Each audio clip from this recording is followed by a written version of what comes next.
Hello everyone, welcome to my channel learn with Shubhashree.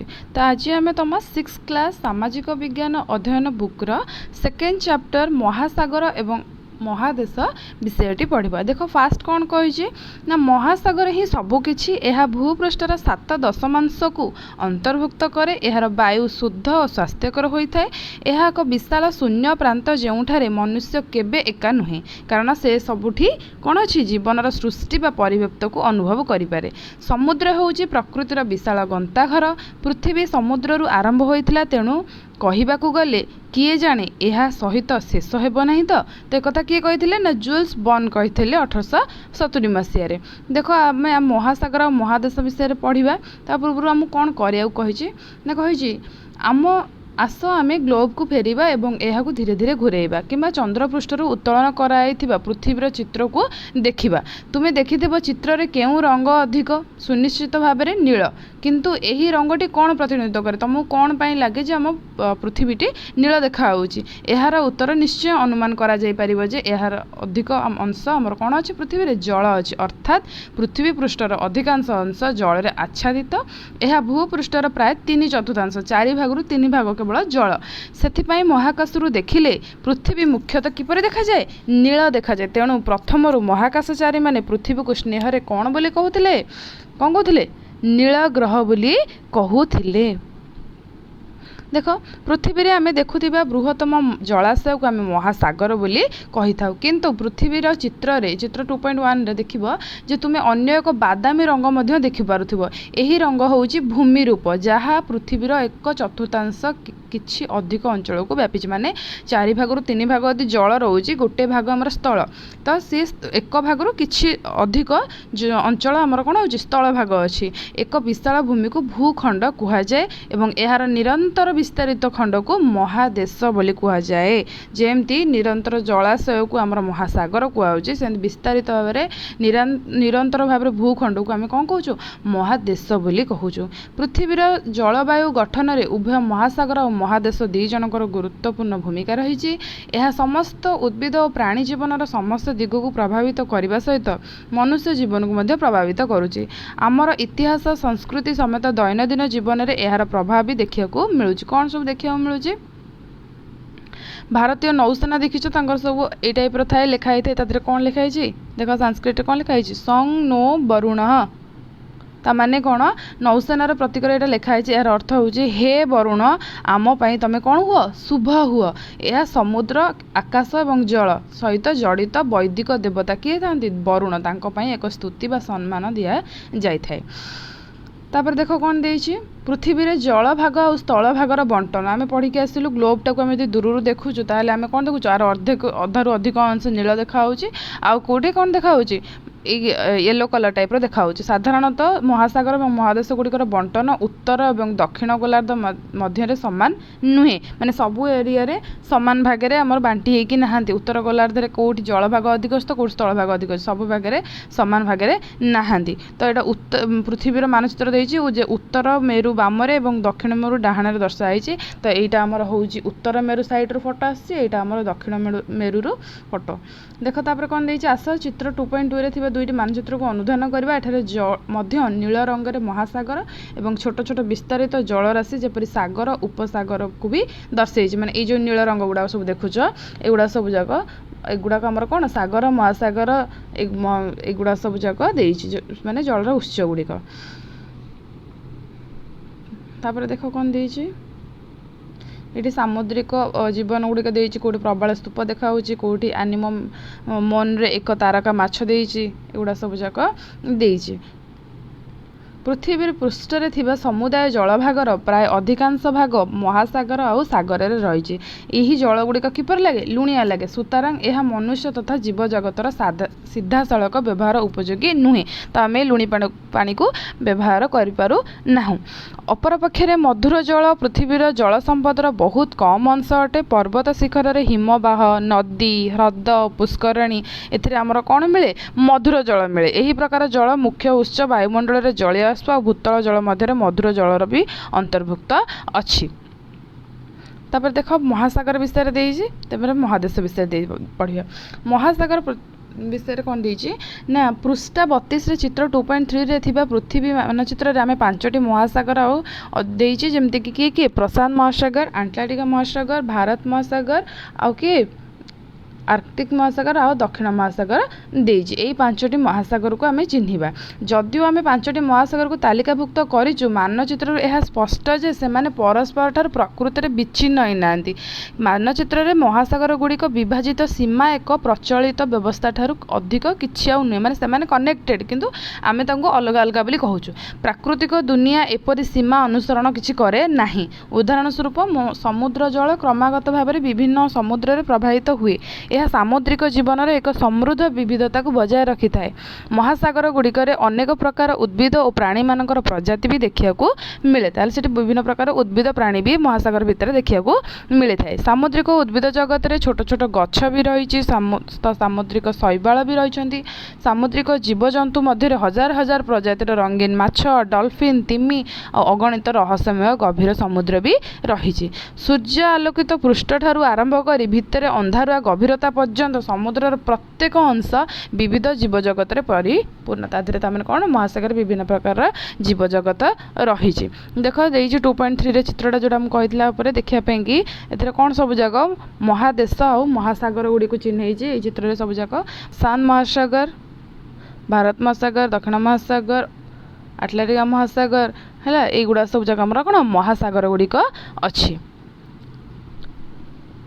तापर ये जो महासागर गुड़िक आम ये ऊपर देखिले से को बेस करके आमको कही कि जे मानचित्र देखिए 5टी महासागर को चिन्हट कर और निम्न थिबा सारणटा को फिलअप कर माने किए को गोलार्धर रही। तो आम ये गोटे जिनस जानिलु जे ये ऊपर पार्ट जो इक्वेटर आमर जाइए विश्वरेखा जाइए आर ऊपर पार्टा आमर कौन उत्तर गोलार्ध, दक्षिण पार्टा हूँ तल पार्टा हूँ दक्षिण गोलार्ध। तो यही बेस आम डिसाइड करवा जे सारणटा को केमी फिलअप करवा किए उत्तर गोलार्धर अच्छी कि दक्षिण गोलार्ध। प्रशांत महासागर कौटी उत्तर गोलार्धर अच्छी, आटलांटिका महासागर भी उत्तर गोलार्धर अच्छी, भारत महासागर और दक्षिण महासागर एमान दी जन जाक दक्षिण गोलार्धर अच्छी, आर्कटिक महासागर आमर कौटी अच्छी उत्तर गोलार्धर अच्छी। ठीक अच्छे देख तो मानचित्र रे यह स्पष्ट जना पड़े जे प्रशांत महासागर होची सबुठु बड़, या परे आटलांटिका महासागर, तापरे भारत महासागर, तापरे दक्षिण महासागर एवं सबुठारु छोट होची कि आर्कटिक महासागर। तो महासागर विषय आमे पढ़िले।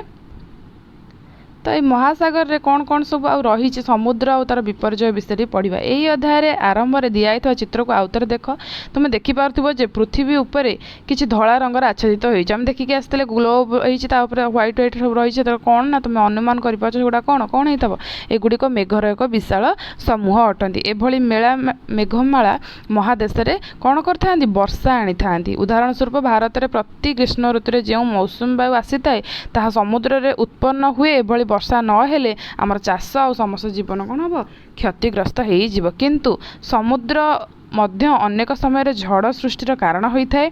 अत्यधिक वृष्टिपात किंबा अति प्रबल पवन सहित उग्र रूप नहीं उपकूल अंचल से कौन करे तांडव रचि विभिन्न क्षयक्षति करी थाए। सुनामी होउची समुद्र रे सृष्टि होतिबा अन्य एक प्राकृतिक विपर्यय। यह एक विराट एवं शक्तिशाली तरंग जहाँ साधारण समुद्रर तल भागे कौन होता है एक शक्तिशाली भूमिकंप किंबा आग्नेयगिरी विस्फोरण कारण होता है। तो सुनामी हजार हजार किलोमीटर अतिक्रम कर उपकूलवर्ती अंचल को जलमग्न कर व्यापक क्षयक्षति भी करे। तो महासागर विषय पढ़ले आम ए महादेश विषय।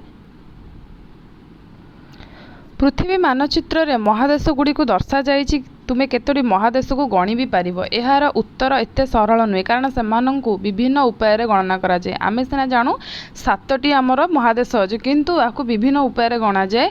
केतेबेले किए 4टी महादेश कहे, किए 5टी कहे, किए 6टी कहे, किए 7टी भी कहीपे। किपरि कहीपे ना उत्तर अमेरिका और दक्षिण अमेरिका को साधारणतः 2टी महादेश भाव में आम कहूँ से 7टा हो। जदि ए 2टा को अलग न करके आम दक्षिण अमेरिका उत्तर अमेरिका न कहीकि गोटे बोली विवेचना करूँ ताहले से कौन हो 7टारू आमर 6टी हो महादेश। सेमती यूरोप एवं एशिया 2टा अलग अच्छा जब अलग अलग विवेचना न कर एक करदे यूरोप एशिया न कही यूरेशिया कहीदे ताले आमर कौन हो पुणी 6टा न हो 5टा महादेश हो।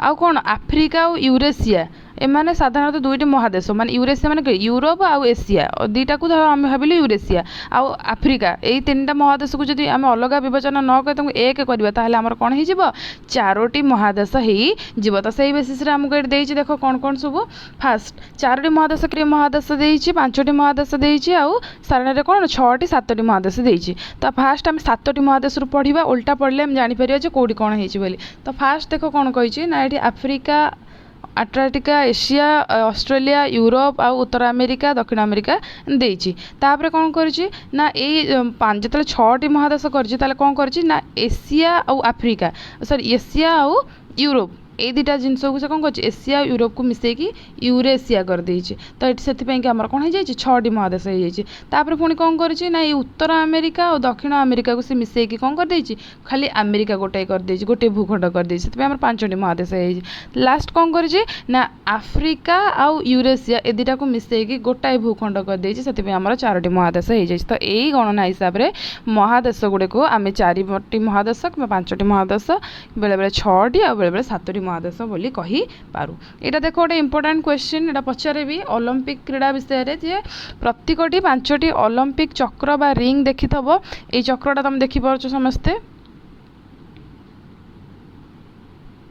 ठीक अच्छे तेरे कौन कौन देइछे ना Africa America Asia Australia Europe ये 5टी जनबहुल देशर प्रतिनिधित्व पाई 5टी रिंग दर्शाई ठीक अच्छे। तो चलो देखा आम महादेशर तालिका और यार आकार उपर आधारित कर प्रकृत आकार तो देखा जाऊनी बरं से आपेक्षिक आकार को देखा जाइए आम लिखा उत्तर अमेरिका दक्षिण अमेरिका यूरोप आउ एशिया आफ्रिका ऑस्ट्रेलिया आउ लास्ट आम तले कौन अच्छी आंटार्कटिका महादेश देती तापर देख द्वीपपुंज विषय रे जदि तुम्हें ये अध्याय 2.2 और 2.3 दुटा चित्र देखिकी आसीच ताल तबे कहि परिबो जे महादेश गुड़िक समस्त भूखंड अंतर्भुक्त करा जाई नाही माने महादेश विषय रे सब जिनस इनक्लूड करा जायनि तो किछि द्वीप और द्वीपपुंज गुड़िक जल भाग भितर रही जाइछन्ति तो किछि छोट छोट भूभाग जोड़ा बाद पड़ी जाइछन जहाँ को चारि पाखरे जल घेरिकी रहिछन्ति सेगुडा कोन कुआउछि आइलैंड बा द्वीपपुंज बोली कुहा जाउछि महादेश गुड़िक मध्य जल द्वारा घेरी रहिछि किंतु सेमाने एते बड़ होइथिबारु सेमानंकु द्वीप भाबरे विवेचना करा जाए नहीं पृथ्वी रे लक्ष लक्ष द्वीप रही जो मानकर आकार भी सब कौन है भिन्न भिन्न रही केतटा इंपोर्टेंस गुड़ाक सब जाक फास्ट कौन देछि ना आमर ग्रीनलैंड हूँ पृथ्वीर सर्वबृहत द्वीप यार आकार भारतर 10टी बृहत्तम राज्यर क्षेत्रफल सह प्राय सामान सेकेंड पॉइंट भारत में 300 रु अधिक क्षुद्र द्वीप रही आउ एटा इंपोर्टेंट जे कि कौ द्वीपपुंज कौ एरिया अच्छी ना बंगोपसागर आम अंडमान निकोबर द्वीपपुंज अच्छी और अरब सागर आम लाक्षाद्वीप द्वीपपुंज अच्छी तापर कौन देछि ना 1981 मसीह भारतीय आंटार्कटिका कार्यक्रम आंटार्कटिकार विभिन्न अनुसंधान और गवेषणा करुच्ची जहाँ अत्यंत शीतल जलवायु और कठोर परिवेश विशिष्ट एक महादेश अटे तो 1983 मसीह भारत सेठारे निजर प्रथम वैज्ञानिक गवेषणा केन्द्र खोली प्रतिष्ठा करिथला जोरा बेस स्टेशन बोली कहुए जार नाम कौन थिला दक्षिण गंगोत्री बोली कहुला परवर्ती समय आउ 2टा गवेषणा केन्द्र प्रतिष्ठा कराई भारतीय वैज्ञानिकों प्राय 40टी टीम यह दुर्गम अंचल विशेषकर जलवायु और परिवेश विकास उपर गवेषणा भी करूछंती तो वैज्ञानिक माने रहउतबा स्थान रे गोटे पाठागार अच्छी और डाकघर मध्य अच्छी द्वीपपुंज विषय जानले एबे महासागर एवं जीवन विषय जानिए महासागर और महादेश परिवेशर विभिन्न गुरुत्वपूर्ण अंश एवं यह आम जीवन अधिकांश दिग को भी प्रभावित करें जदिओ आम यह अन्वेषण करि न थाउ बा बेसी ध्यान देई न थाउ साधारणतः समुद्र जोगु स्थल भाग वर्षा होता है यह पृथ्वीर जलचक्र एक अंश जहाँ को तुम्हें विज्ञान रे अध्ययन कर उदाहरण स्वरूप जदि समुद्र न था तेबे पृथ्वी एक मरुभूमि हो जाता यह व्यतीत पृथ्वीर अधारू अधिक अम्लजान आमको कौठार मिलता है समुद्रर उद्भिदर उत्पन्न होता है जो से ग्रहर फुसफुस बोली कहुए ताहले कौ मानक ग्रहर फुसफुस कहुए ना समुद्रर उद्भिद गुड़िक कौन कहुए ग्रहर फुसफुस कहीं फुसफुस द्वारा आम कौन श्वासक्रिया कर तो जेहेतु अम्लजान अधिक आमको समुद्र भितर थी उद्भिद मान मिली थाए से ग्रहर फुसफुस बोली कहुए तेणु जलवायु को नियंत्रण करने और पृथ्वी रे जीवन को बजाय रखिबारे महासागर भी बहुत गुरुत्वपूर्ण भूमिका रही केवल महादेश अच्छी बोले आम अच्छु ना महासागर भी बहुत इंपोर्टेंस रही महासागर मानव जीवन को अनेक उपाय गभीर भाव में प्रभावित करिछि अतीत कालरू लोक माने महासागर और सागर को व्यवहार करी अन्य अंचल को गस्त करने वाणिज्य व्यवसाय करने सामरिक अभियान चलैबा ଏବଂ ମାଛ ଧରିବା ମାଧ୍ୟମରେ ଖାଦ୍ୟର ଉତ୍ସ ଭାବରେ ବ୍ୟବହାର କରିବା ଆଦି କାମ କରିଆସୁଛନ୍ତି।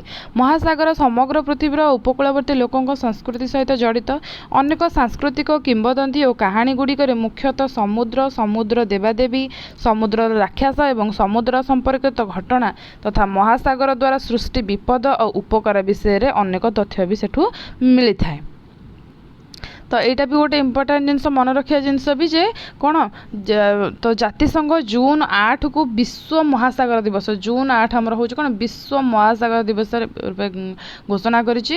ଏହା ଆମ ଗ୍ରହର ଫୁସ୍ଫୁସ୍ ଅଟେ। ଖାଦ୍ୟ ଔଷଧର ଏହା ଏକ ପ୍ରମୁଖ ଉତ୍ସ ଆମକୁ ସେଠି ସବୁ ମିଳିଥାଏ।